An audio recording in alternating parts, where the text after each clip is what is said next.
Bitcoin has just been hit with some aggressive sell pressure. And to be honest, you guys, I've been warning for quite a while now that, in my opinion, Bitcoin isn't near as bullish as a lot of people think. I've been bearish for over a month now. Even when I was calling for this bounce back here, I was very clear that my target was 68 to 70,000 before a big rejection. And I'm not going to lie, it doesn't look great. And so far, that's basically exactly what's been happening. We basically got right up to that 68,000 and seen a bit of a rejection here.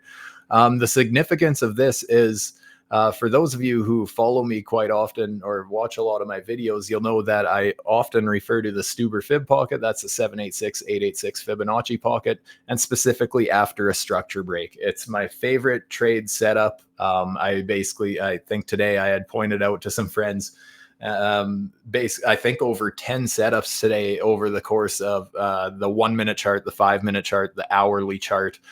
So to see it on a weekly chart like this, there's zero reason for me to completely throw everything I know about my favorite trade setup and just completely ignore it on the weekly chart. That just does not make sense to me.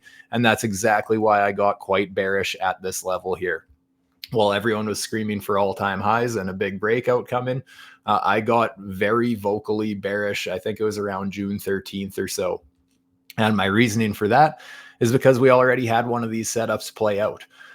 Basically, what I'm looking for is a break in structure followed by a pullback to that 786, 886 fib pocket.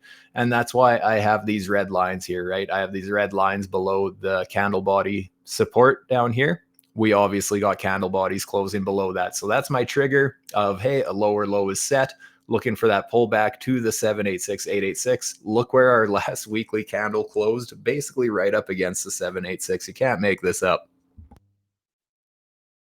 And then basically starting the week and just dumping from there. I am not shocked. I've been expecting this for over a month now.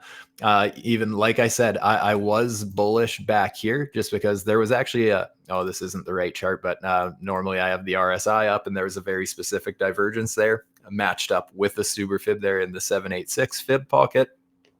So I was actually bullish there. But again, I was very bullish or very vocal that this was my target. As far as a best case scenario for the bulls, I figured a pullback to the 786 and then some sort of a harsh rejection. Just to show you another example on the weekly chart here, where we had this first structure break, right? Where we lost the candle bodies, the support of the candle bodies here. And then what happened after we had that little structure break? If I pull a Fibonacci from the top to where we bottomed out, found support, look where we end up getting rejected, you guys. Candle bodies closing again right below the 786, wicking right into that 786 up to the 886, but just getting a harsh rejection there and then sending us to another lower low. And that brings us back to the setup that I was pointing out here. And that's why I've been so calmly bearish. A lot of people are shitting their pants right now because they're getting blindsided because everyone on crypto Twitter and stuff like that is screaming for all-time highs and that, oh, we're going up only, and unfollow people who are bearish and all that sort of thing. That's hopium clickbait, in my opinion. I don't know. I've been very vocal about being bearish for over a month now, and making these videos kind of acts as my trading journal. And I remember specifically saying in a few of my streams over the last month that I was going to continue to beat this dead horse because I wanted to make sure I don't get that FOMO at this level. And that's exactly what's helped me keep a calm, collected head going up to that 68,000 level, and why I've still been playing this market with a bearish bias. Just to show you some more examples, because I like this trade setup on every time frame. I take it on every single time frame. Basically, I have a couple confluences that I like to add to it, but the gist of it, basically, that's the fib pocket that I like to trade after a structure break. I traded on the 1 minute, the 5 minute, the 1 hour, etc. Today, I was scalping the 1 minute with that exact same setup, right? Back here, you can see we lost this lower low. We pull back to that 786, 886, even a little bit higher, nowhere near my invalidation fib, and then dump. Obviously, easily hit my first range target, and then breaking down from there. From there, we set this lower low, pull back to the 786, 886, easily hit the first range target, and then absolutely dumped off a cliff And I was actually expecting this a little bit. I wasn't expecting it to be as aggressive as it was, but I actually ended up taking an additional short. That's why I'm actually in two shorts, both these blue dotted lines here. And just to go to my Twitter, to my posts here, I said, I'm open to the idea of a bounce, but I'm mostly focused on catching shorts right now. Only taking obvious, decent sized bullish Stuber setups for longs like the one I pointed out last night. More aggressively searching for lower time frame bearish ones. If I were a betting man, and I definitely am, I'd say the 1 minute trend collection indicator will most likely set a lower sell signal soon, just helping point out the trend. If I happen to notice it, I'm looking to re-add to some of my short. And if it makes, as long as it makes sense to update my stop loss a little bit to keep it in enough profit to pay my fees and that sort of thing. Well, look what happens next. We get that lower sell signal and absolutely nuked, got my second position in. These are actually sitting a little bit better now, I believe. But this is just basically from my post earlier. But yeah, I got myself into two juicy shorts there. So, and yeah, like I said, here's that lower sell signal. This is actually very cool. So this is a trend collection indicator from MDX Trendmaster. And they've actually given me my own preset for the indicator. So StuTube trading. So all you have to do if you have this indicator is just set that, and it automatically sets it up with all my settings, just with this one indicator, not the other ones that I bring up. Basically, there's more to it than just selecting each individual sell or buy signal. But I talk about that in all my streams, kind of show how I go about using this indicator, etc. And actually now you can see it's still holding us as resistance for now. So just a beautiful indicator. Absolutely love it. But yeah, other than that, guys, that's all I wanted to say. I just think things do not look great. I'll give it this. Usually when I'm playing a Stuber fib, my first target is that 0.5 fib. So we are getting fairly close. My only thing with that is my main target for the range. I'm usually expecting a range play out of this and looking for the 214. So that's actually way down at about 57.5K. And my reasoning for this 214 fib, that's actually basically the opposite 786. It actually front runs it a little bit usually, but if I pull an opposite fib, now this isn't an actual Stuber setup as far as the long goes, because there's not a structure break for the bullish scenario, right? But generally speaking, the 786, 886 do get respected quite often. So that's just basically why I have my main target just front running the 786 a little bit. So that's kind of my reasoning for that fib level. The scary thing about this, you guys, is that on top of this being, my favorite trade strategy, and it's already played out once and going for a second time in a row on the weekly chart, that's nothing to laugh at there. On top of that is this crazy RSI divergence. So it's not so much, the RSI is often misunderstood and people like to think, oh, it's overbought, we're going to absolutely dump off a cliff. Generally speaking, in bull markets, the buying pressure is very strong, and it's called the relative strength index, showing how much strength it is as long as it's going with the trend, right? But the way I'm looking at this very specific divergence is more so that it's going from overbought down to, back into the normal range of this indicator.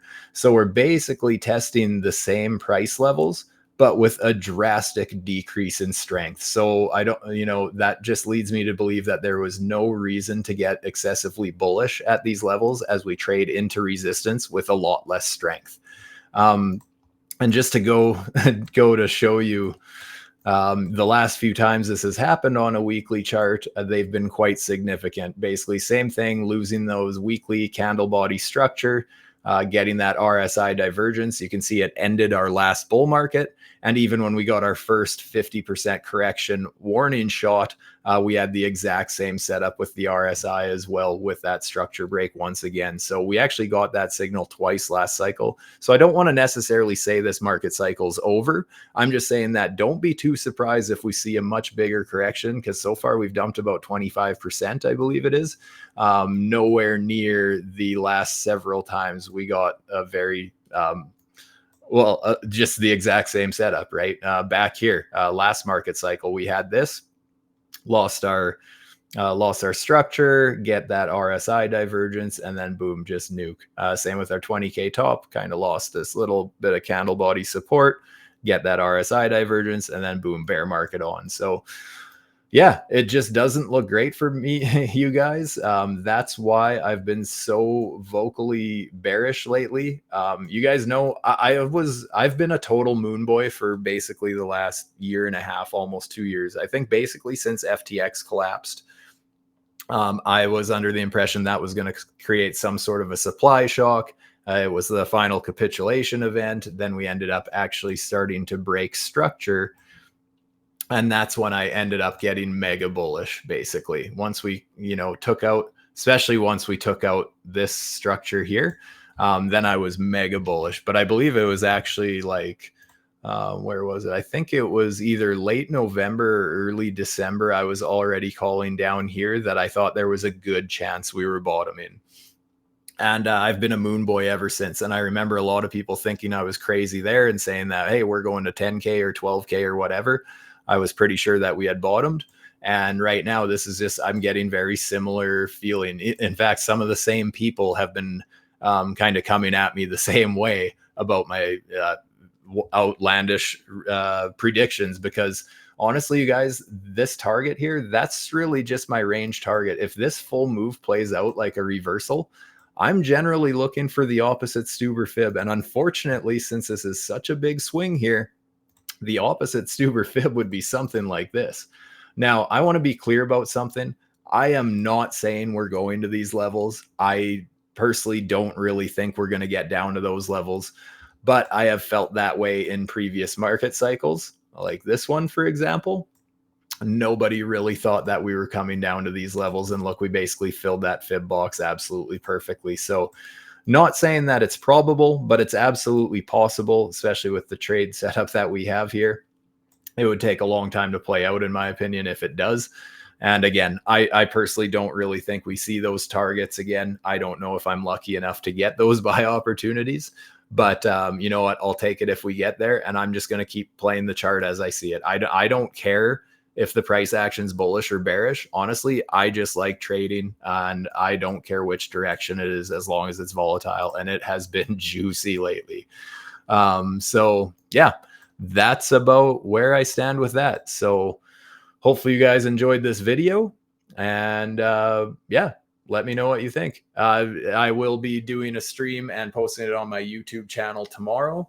And this is a little bit of a test. I know with my last stream with Financial Summit, I ended up, my video got a little bit choppy. I did some upgrades to my internet, and I'm hoping this works better. So this is a bit of a test run. If all goes well, I'm planning to stream once or twice this weekend with their YouTube channel, the Financial Summit. So check them out as well. There's a lot of great streamers and traders in there. So with that, I'm out. Stay safe, my friends. Peace.